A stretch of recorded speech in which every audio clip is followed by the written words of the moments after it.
this question because I get to talk about my background and also the impetus that created Genesis. So as far as I go, I started when I was 17 in high school in the Bronx. I was bussing tables and washing hair at a salon, and I was just hustling to make extra money to go away to college. And my friend's mother worked at a real estate attorney's office, and he was looking for a temp part-time filing clerk to help catch up on backlogged work, maybe for a month or two.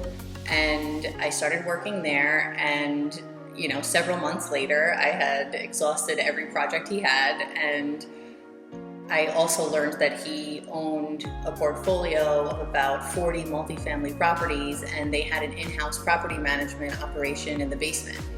And on my way out, I had asked if they needed any help, and they took me up on it.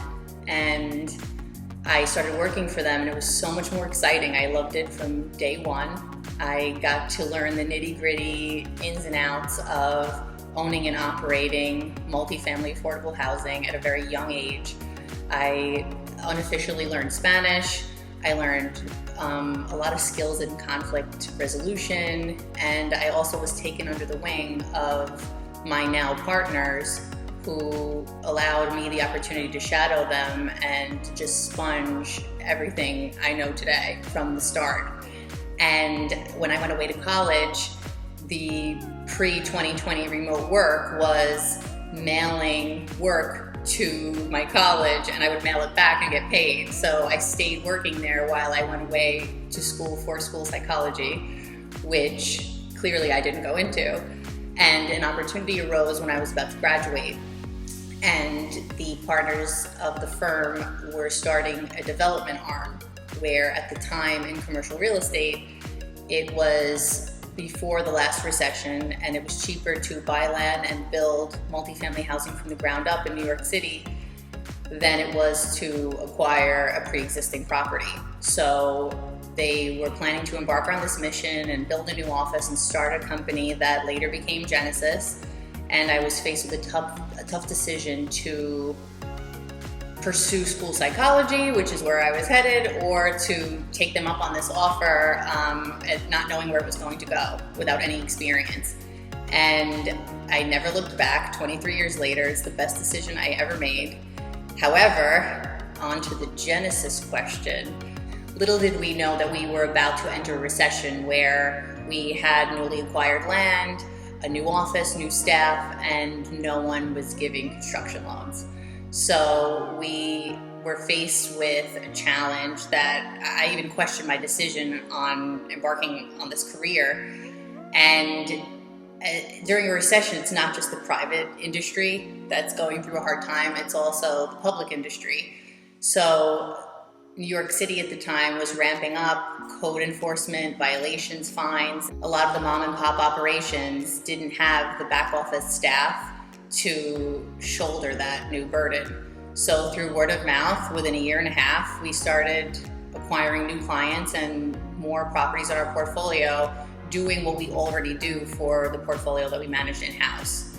So that was where Genesis developed from, and I became a partner from building out the third-party management operation, training, ramping up staff, ramping up new clients, new light tech properties, privately owned properties. It was a whirlwind, but it really helped me cut my teeth in the industry.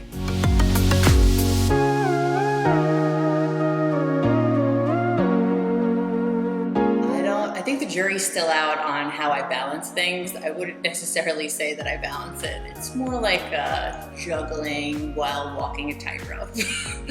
I think that I wear many hats and I have many roles both at Genesis and in our industry. And as a business owner and someone whose responsibility in my organization to oversee all of the departments that I helped develop, I don't take that obligation and that responsibility lightly. So as crazy as it is, I have to wear many hats. It's my baby. I owe it to my team. I owe it to my partners. I owe it to the clients that we manage for, our investors, and also the residents. We're responsible for the roof that's over people's heads. So I don't take that responsibility lightly. So if I have to balance, juggle, walk the tightrope, that's what I do. And in the industry, I feel that you can't call yourself a true stakeholder without recognizing that you have a responsibility to leave things better than the way you found it. If you are a stakeholder in any industry, especially in multifamily housing in New York, we're obligated to set time aside and dedicate time to volunteer and serve on committees and boards that result in the future of the industry for generations to come. Whether that's land use, whether that's legislation, whether that's geographically in New York City or ranging the breadth of the entire state all the way through Albany and Kingston.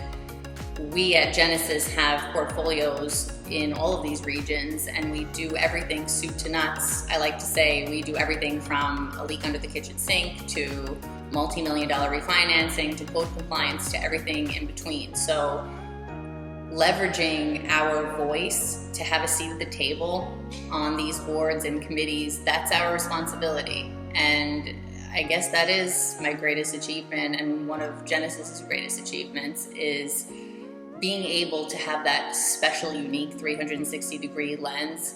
And I think that we're very proud of that. I feel that we're kind of unicorns in this space where we not only can speak to all of these different realms under this broad umbrella of real estate, but we know it from the inside out. We're owners, we operate everything ourselves, and we develop, we do our own construction, everything. So when we offer a service to our industry or to a client or dealing with an individual resident, that we bring that 360-degree lens to the table.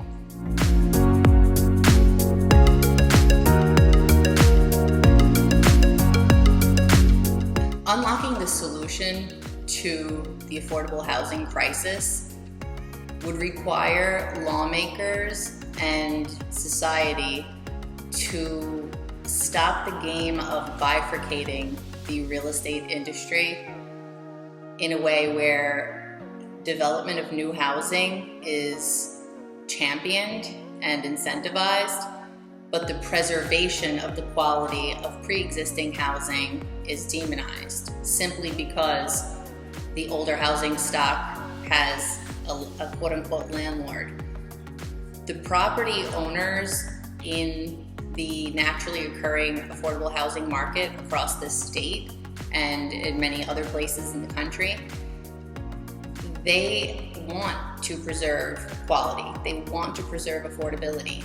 But lawmakers and society seem to believe that you can't champion pre-existing older housing stock property owners and also support the tenant community. When you unlock the reality that you can and should do both, and owners of aging housing stock can be supported by lawmakers and residents who are the ultimate results of what the housing policies implement, that will help the housing crisis see progress towards resolution instead of continuing down this crisis path. We will never get out of the affordable housing crisis if it's only about creating housing, which hands down we should champion. But the real estate industry and housing providers are not two different industries. They're the exact same industry and should be treated and glorified and supported in the same way.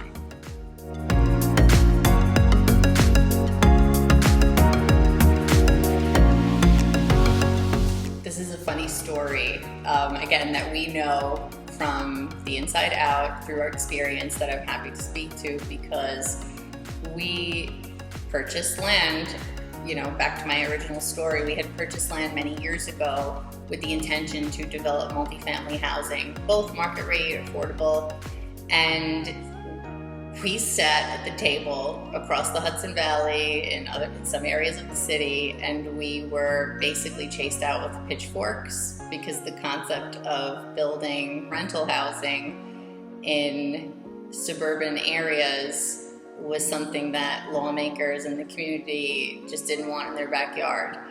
And when we fast forward to now, it's really nice to see the change in policy, the change in the community, and lawmakers embracing multifamily housing, whether that be different AMI ranges or market rate or supportive housing in all of the communities across the Hudson Valley.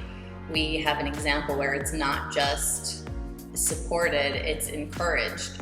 We purchased a property here in the river towns where we originally were going to move our office. It's just an office building. And as of right, we could build a few residential units above the office. We had planned to renovate the office, move in, and then potentially build the units above at a later date. And we were approached and encouraged to explore considering building the units first, and that's been a really good experience working hand in hand with the public-private partnership and with the support of the municipality instead of the pitchforks.